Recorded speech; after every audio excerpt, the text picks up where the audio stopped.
Today we're sharing a bit of a secret, one we honestly have mixed feelings about even sharing, but we decided this place is just too special not to, and it fits into places we like to visit and vacation, places most of the normal crowd misses because they're in a hurry to go where everyone else heads to, and are afraid to do a little bit of exploring. So we hope you enjoy exploring with us a little bit of the Forgotten Coast in beautiful Port St. Joe, Florida. We're taking a quick weekend trip, so this video is only going to scratch the surface of all Port St. Joe and Cape San Blas have to offer. But first, let me set your expectations correctly. If you like lots of activities, chain restaurants, a Publix close by, endless shopping opportunities, valet parking, a reserved chair and umbrella waiting on you at the beach, then this isn't the place for you. Just continue visiting 30A, Destin, or Panama City Beach.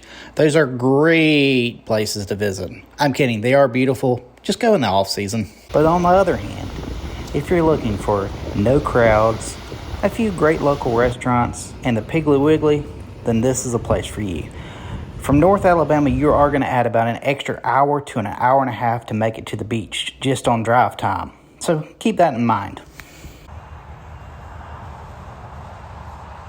To break up that long drive, we find Sweet Creek Farms just south of Montgomery a great place to stop. It's become one of our new favorites. Besides the farmers market, the adjoining restaurant's really good. If you're looking for barbecue or a really good sandwich, this is the place.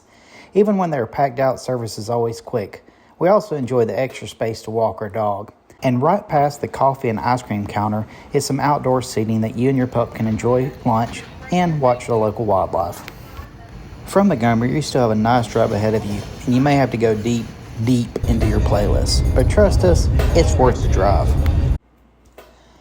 As you get deeper into the Panhandle, you're going to notice that our pine trees appear a little bit confused. They're leaning or damaged or destroyed.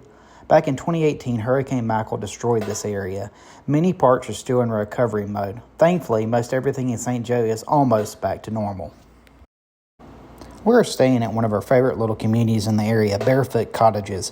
It's not directly on the water, but minutes to it. The community offers a lot, especially for the price, and there are multiple units for rent. The community is made up of townhomes with 2 or 3 bedrooms with shared parking.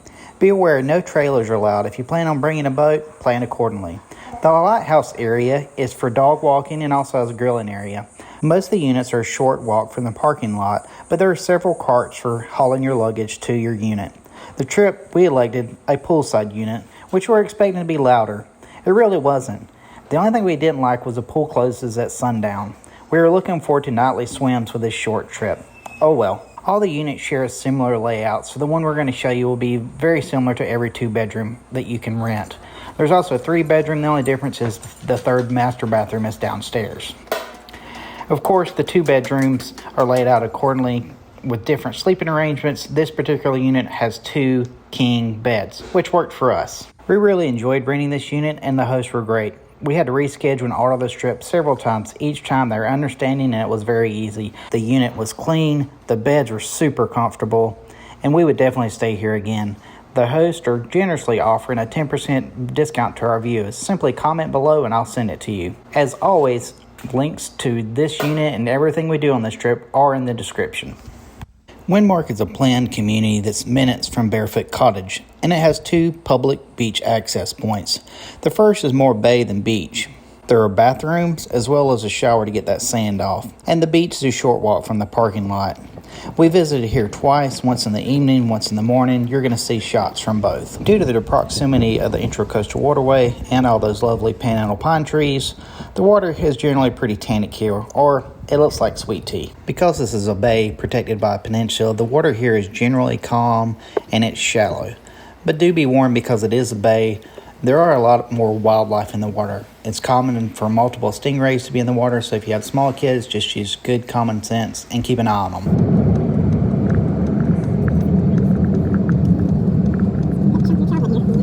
The second access point is Windmark Public Beach. It is more of the traditional beach, but you're still where the bay meets the Gulf of Mexico. We were here on a Saturday after school let in, but we had the place to ourselves. There's a few other people, but basically it was a deserted beach. A large portion of Port St. Joe is relatively shallow and offers excellent opportunities for a kayak fisherman. The trout fishing can be spectacular, and while in season, scalloping is another popular activity. This particular trip, I was keeping things simple. I was simply fishing from shore. Basically, I was trying to catch bait fish and then using the bait fish to catch something larger, or at least that was the plan. I cast it out and waited, trying to get something cool on video, and it just didn't happen. For more consistent action, generally some fish bites or fresh shrimp chunks will get you lots and lots of whiting from the beach if you have kids and you're just simply looking for a lot of action. I was hoping for something bigger this time. If you're new to shore fishing and beach fishing in general, there are lots of great YouTube channels that have better how-tos than I'm providing here. I'll leave some in the description below.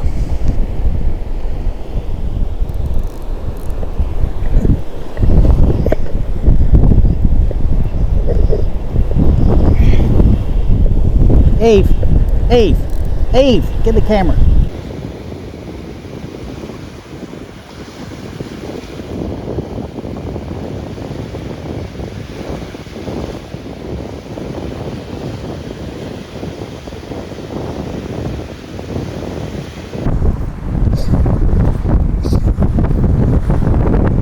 I did eventually find something willing to bite. It wasn't exactly what I was hoping for, but when I'm shore fishing, I'm trying to relax and take it easy. I'm not trying to make things too complicated. I'm just chunking out a bait and waiting, enjoying the waves, enjoying the beach. Whether catching anything or not, I have a good time.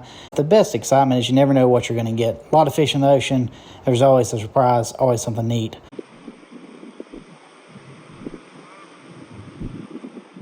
Port St. Joe does offer access to other world-class fishing offshore. I'd highly recommend when you have time to get a charter and go after some snapper and grouper. You won't regret it. Here's a few we caught last summer. It's always a good time. Port St. Joe's downtown area offers boutique shopping, a variety of restaurants, and coffee shops. The locals love the new Italian kitchen, which is grab and go. Dogwoods is good for lunch with a variety of sandwiches and hot dogs. If you're craving for some upscale pizza, Joe Mama's is absolutely the best. Just be warned, on a Friday night it gets pretty crowded in there. If you're looking for upscale dining for a date night, then head to the White Marlin. Reservations are recommended, but the food is fantastic. If you're craving barbecue, Paul Gantz has been serving the St. Joe community for decades, and it's really hard to beat. But for us, when we're craving just a good old grouper sandwich and some fried shrimp, it's really hard not to go to Crazy Fish. It just always delivers for us. I'm a big fan of their fried gator tail poor boy, and I really like the way they fry their shrimp. Very light dusting, no tail, they're just perfect. Port St. Joe is also home to Cape Sandblast Lighthouse, which originally was located Gulfside across the bay before being moved and restored. Frank Pate Boat Ramp is also nearby. It's another place to fish from shore or load your boat. There's also tennis courts and a pirate ship playground that is beloved by all the Forgotten Coast kids.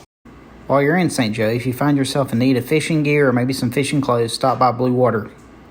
They have almost everything you can need. And if you continue following Marina Drive to the end, you'll find some more bayfront fishing opportunities. A short 20-minute drive from St. Joe down 98 and the other 30A is Cape Sandblast. Or at least my whole life, we called the whole peninsula just the Cape. So that's what it is to me.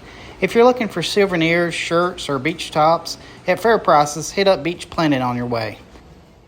Keep going until you reach the very end of the peninsula to one of the best state parks in all of Florida, St. Joseph Peninsula State Park. Florida state parks are all top-notch in my opinion and offer tremendous value at their cabins for overnight stays. But St. Joe's State Park holds a special place for me. It's where my family camped out in the summer times, where we did youth group trips, at church, where I caught my first ocean fish, and where my wife and I did our first anniversary trip. We have visited it for years, and while the hurricane tried to destroy it, with a little help, God's creation healed itself. The main park area has bathrooms, showers, picnic areas, grills, a boat ramp, and best of all, even in August on a Saturday, we had the place all to ourselves. And that's the way it usually is. And while yes, any beach is crowded during a holiday weekend, it's still nothing like you would experience along the Emerald Coast or parts of South Alabama. For the next few minutes, I'm going to let the footage do all the talking.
I got bit.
When you're coming and going, remember this is a state park. There will be lots of wildlife. And yes, even at the beach, there are gators.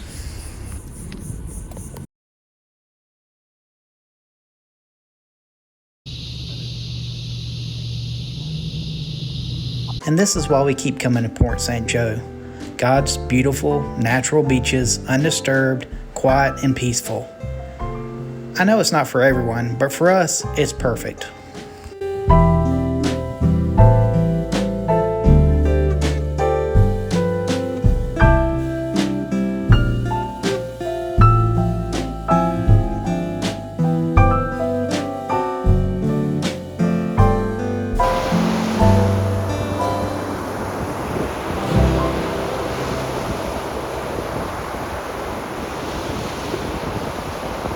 Totally unsponsored plug.